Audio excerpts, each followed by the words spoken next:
Bonjour mes amis. Je veux vous parler aujourd'hui d'un personnage un peu mystérieux de l'Ancien Testament. C'est un personnage qui a vécu à l'époque d'Abraham, mais n'était pas de sa famille. Il est dit de lui qu'il était roi de justice et roi de Salem. Il est aussi vu comme un grand prêtre et un sacrificateur. Vous avez trouvé? Oui, Melchisédek, je l'ai entendu. Il s'agit de Melchisédek. Il n'y a que quelques versets qui nous parlent de ce personnage dans l'Ancien Testament. C'est dans Genèse 14, les versets 17 à 20. Et il y a un verset encore dans le psaume 110.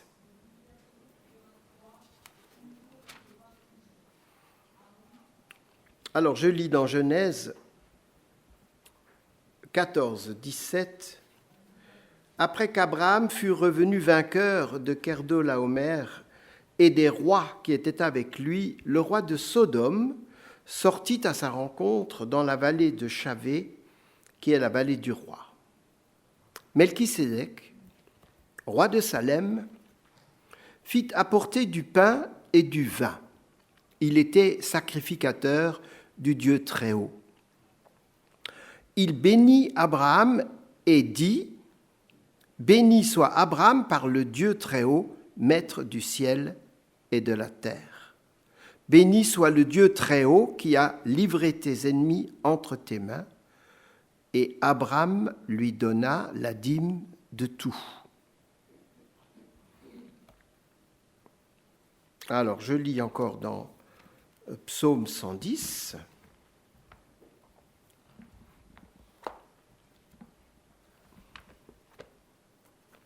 Le verset 4. « L'Éternel l'a juré, et il ne s'en repentira point.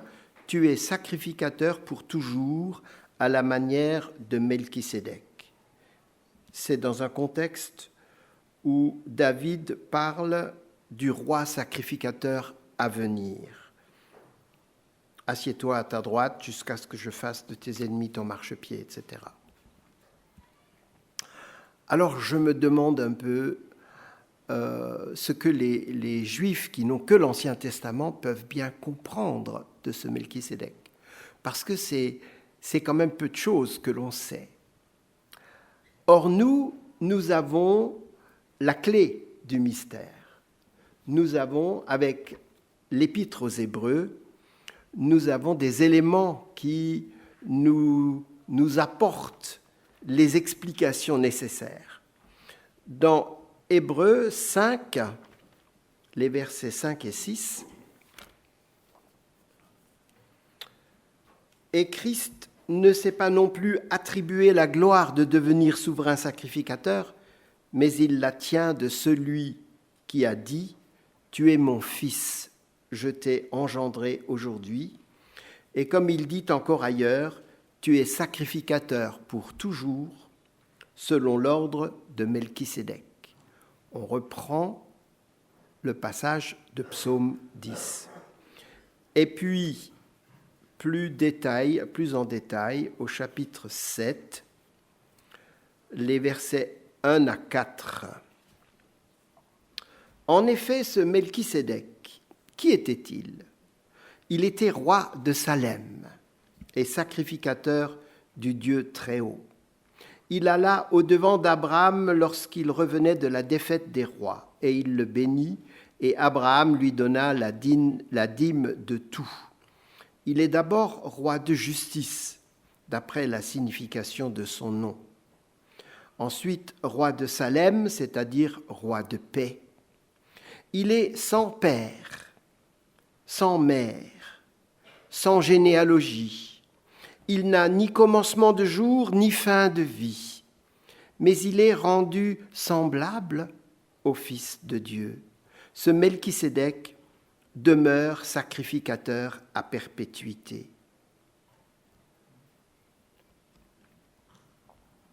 Et ce passage tu es sacrificateur pour toujours selon l'ordre de Melchisédek, revient 5 fois dans l'épître aux Hébreux. Donc, si l'épître se répète, si l'apôtre nous le répète, c'est que c'est important, c'est que c'est essentiel pour comprendre. Le Nouveau Testament, la clé pour comprendre l'Ancien Testament. Qui est Melchisédek ? Alors, on l'a déjà dit, je me répète, il est roi de Salem, ce qui suppose qu'il y avait une ville qui s'appelait Salem, mais on ne sait pas la situer parce que Jérusalem n'existait pas encore à ce moment-là.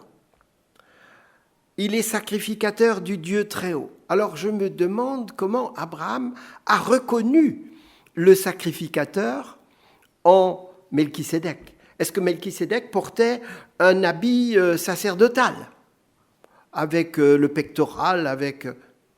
Je ne pense pas, parce que tous ces détails ont été mis en place avec Moïse. Et donc nous sommes là 500 ans avant Moïse. Est-ce qu'il avait un chapeau spécial ? Est-ce que c'était écrit sur son front, roi de Salem, sacrificateur ? Est-ce qu'il avait une ceinture avec écrit dessus comme le petit tailleur qui a fait écrire dans le conte 7 d'un coup ? Eh bien non, je ne pense pas. Alors comment Abraham l'a-t-il reconnu ? Il n'y a qu'une idée, il n'y a qu'une évidence qui s'impose. C'est Dieu, c'est l'Éternel qui a dit à Abraham par son esprit, voilà, cet homme-là est le sacrificateur, est l'homme à qui tu vas donner la dîme de tout et qui va te bénir. On a un petit problème avec ce Melchisédek. Comme il n'est pas de la famille d'Abraham, il n'est donc pas un Hébreu. Et pourtant, il connaît le vrai Dieu. Étonnant, non ? De plus, il est présenté comme supérieur à Abraham, puisqu'il bénit Abraham, qui lui donne en retour la dîme de tous ses biens. Celui qui donne la dîme se considère comme inférieur à celui à qui il donne ses biens. Alors, une première leçon pour nous, Abraham a quitté son pays et sa famille pour suivre l'appel de Dieu. Il se sent peut-être un peu seul. Certes, il est avec sa femme Sarah, mais il n'a pas d'enfant. Et Lot, son neveu, l'a quitté.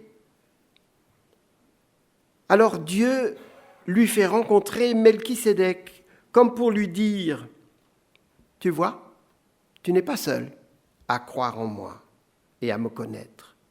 Il y en a d'autres. » C'est comme avec Élie, persécuté par Akab, qui est atteint par le découragement et veut mourir. Et c'est là que Dieu lui montre 50 prophètes qui n'ont pas fléchi les genoux devant Baal, 50 prophètes cachés dans une grotte.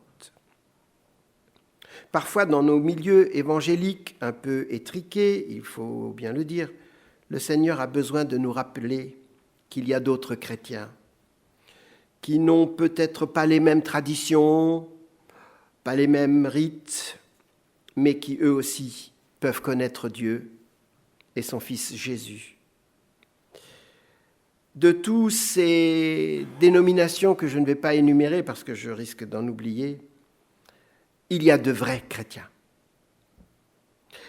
Il n'y a qu'à regarder ce qui se passe au Moyen-Orient ou dans les pays où la persécution règne. Les persécuteurs ne font pas de différence entre les dénominations.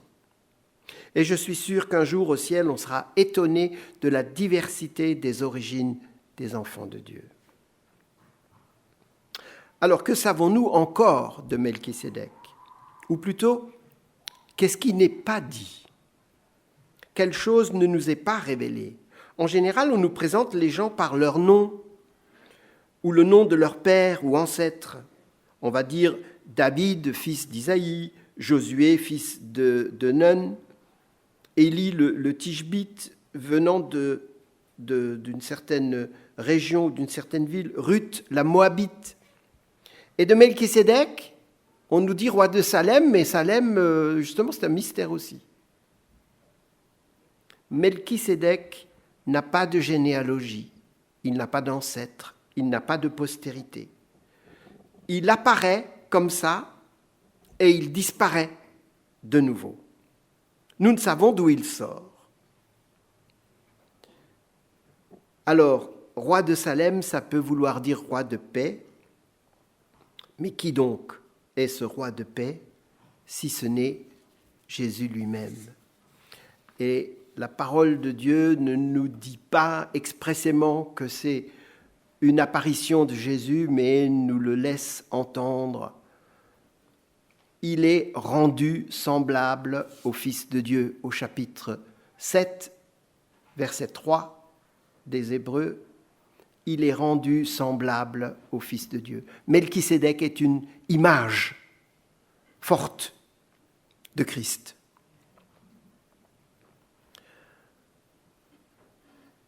Que dit-on de nous? Que dit-on de toi, de moi? Quel est mon surnom? Irma, qui n'est plus parmi nous, était particulièrement appréciée des enfants, et vous savez pourquoi. Elle distribuait des friandises à la fin de chaque culte. Et les enfants savaient bien vers qui se tourner pour avoir des bonbons. Aussi l'ont-ils surnommée Mamie Bonbon. Alors, comment suis-je connu? Comment suis-je appelé par les autres? Que dit-on de moi? Est-ce en bien ou en mal que l'on parle de moi? Il m'est arrivé de revoir d'anciens élèves dans la rue ou lors d'une manifestation, et parfois sort un souvenir parmi d'autres, une mauvaise note, une punition. Et parfois, ils se souviennent d'une sortie en bicyclette ou de cette excursion qu'ils ont faite avec moi et qui est restée un de leurs meilleurs souvenirs. Alors je me dis que je n'ai pas tout raté. Comment sommes-nous connus à Wörth? Sommes-nous identifiés comme une secte ou sommes-nous perçus comme de vrais chrétiens? Ce serait intéressant de savoir. Ce qui est plus important, c'est que nous soyons connus et aimés de Dieu.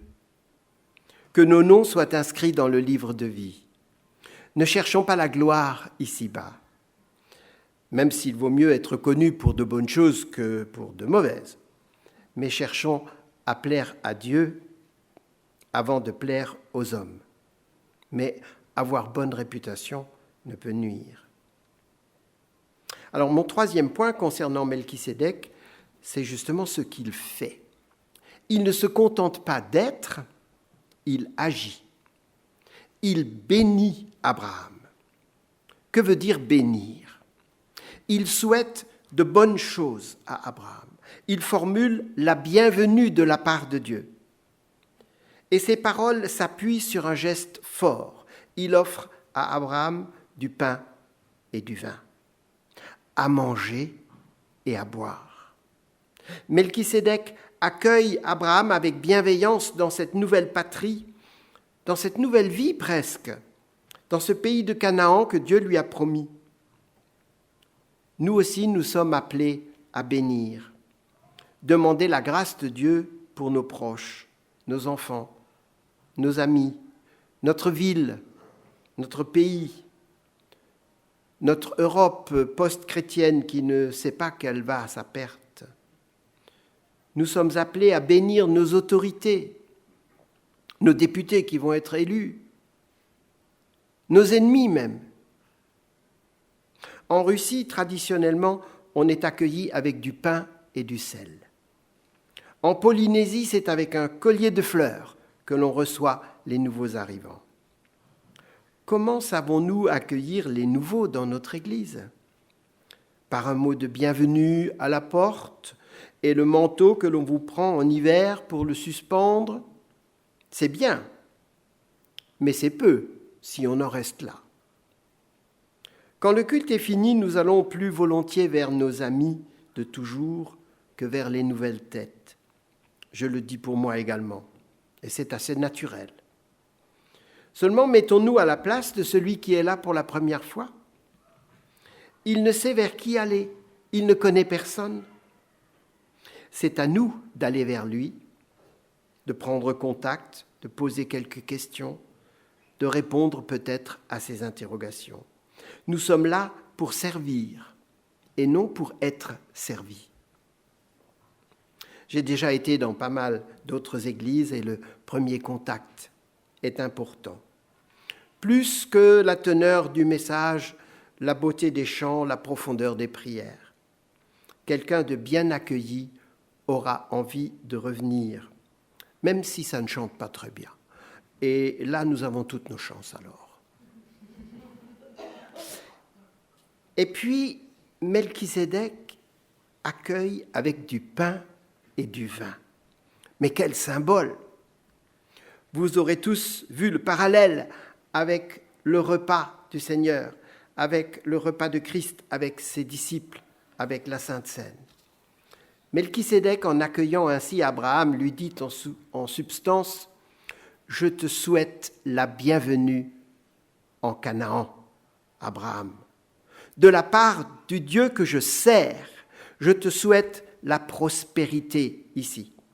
Que tu ne manques de rien dans ce pays, que tu aies toujours assez à manger et à boire. » Quand nous prenons la scène, nous proclamons, nous souhaitons plusieurs choses.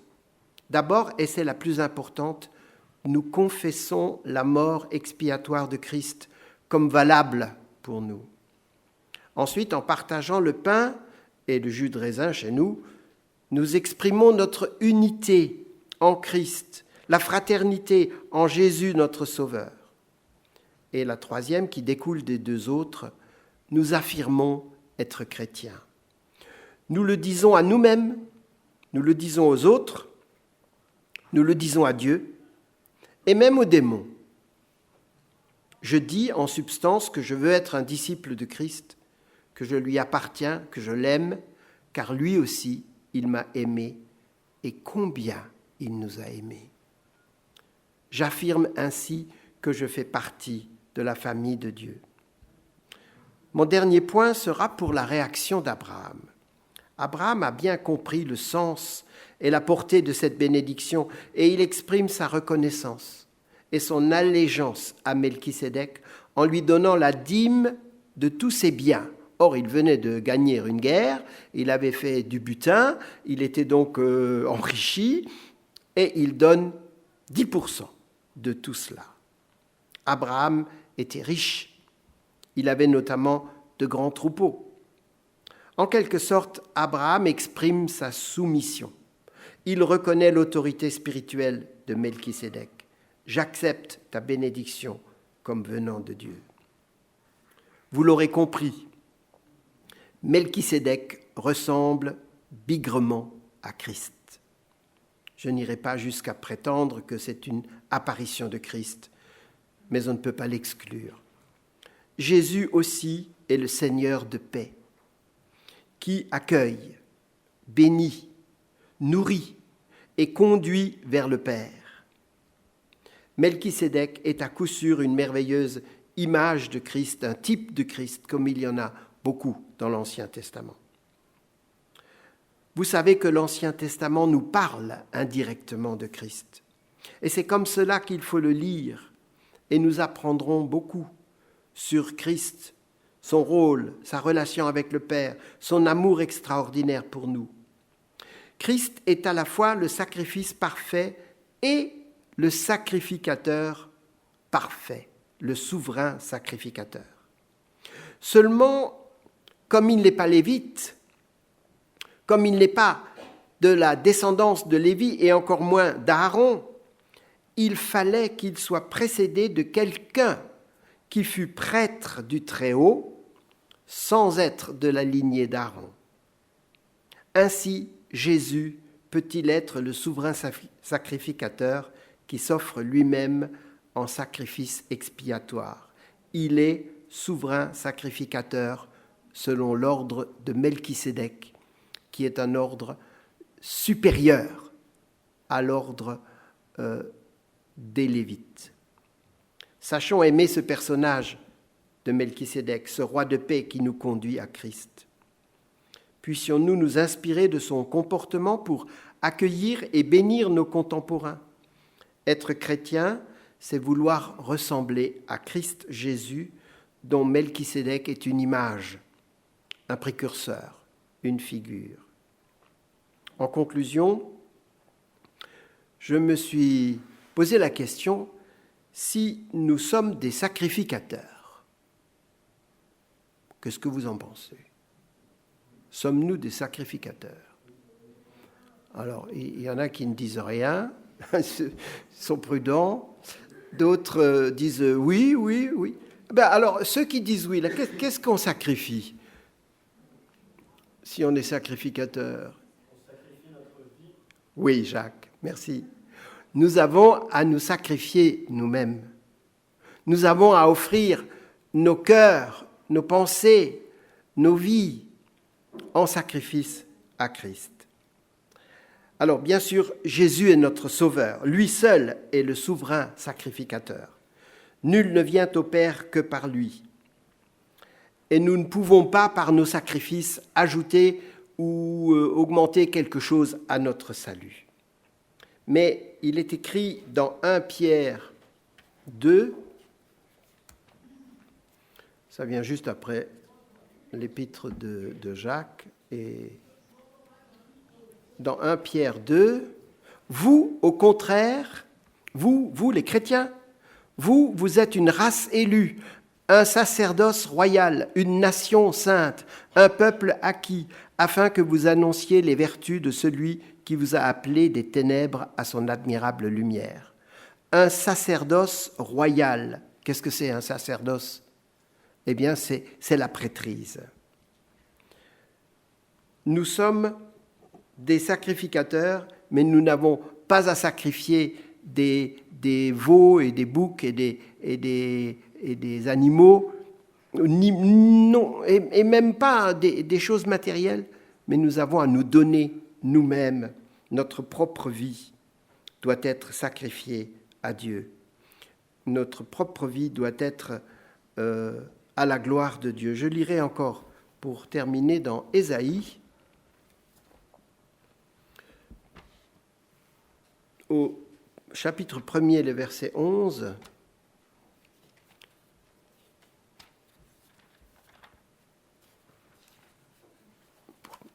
Je vais trouver. Dans Ésaïe, qu'ai-je à faire de la multitude de vos sacrifices, dit l'Éternel. Je suis rassasié des holocaustes de béliers et de la graisse des veaux. Je ne prends point plaisir au sang des taureaux, des brebis et des boucs. Et un peu plus loin dans la parole, Ésaïe et d'autres prophètes aussi disent « Je veux des cœurs purs, je veux des âmes humiliées, je veux que vous soyez dans la dépendance de Dieu, je veux vos cœurs et non pas des choses extérieures que vous pourriez sacrifier, croyant me faire plaisir. » Voilà, que Dieu nous bénisse tous, qu'il nous garde en ces temps troublés et nous aide à tenir ferme et à le refléter, lui, en toutes circonstances. Amen.